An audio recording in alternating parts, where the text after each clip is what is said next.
Mga kawal, ayusin ang mga nawasak na muog at tiyakin na maging matibay itong mga to. Masusunod, mahal na Hara. Kung wala na kayong ipag-uutos pa, yayaw na kami. May isa pa.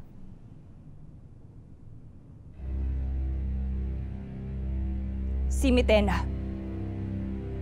Kung siya'y iyong makita, tiyakin na maramdaman niya ang suklam ng lahat. Ngunit, mahal na Hara, ang akala ko ba isusunod tayo sa pinag-uutos ng Bataluman? Na walang sino mang mananakit kay Mitena. Hindi si Cassiopeia ang masusunod dito, kundi ang Hara ng Lireo. Hindi kapatawaran ang katumbas ng lahat ng ginawang kasamaan ni Mitena. Kung paiiralin natin ang awa na ibig gawin ni Cassiopeia, hindi mararamdaman ni Mitena ang bigat ng kanyang ginawa sa ating lahat.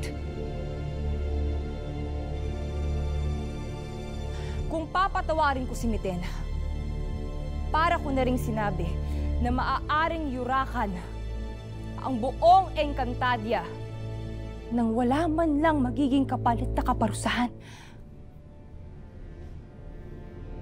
Huwag kayong mang-alinlangan. Hindi kamatayan ang hatol ko sa kanya, kundi iparamdam sa kanya ang puot at sakit ng lahat ng mga nanghihingi ng katarungan ng mga engkantado. Naiintindihan niyo ba? Masusunod, mahal na Hara.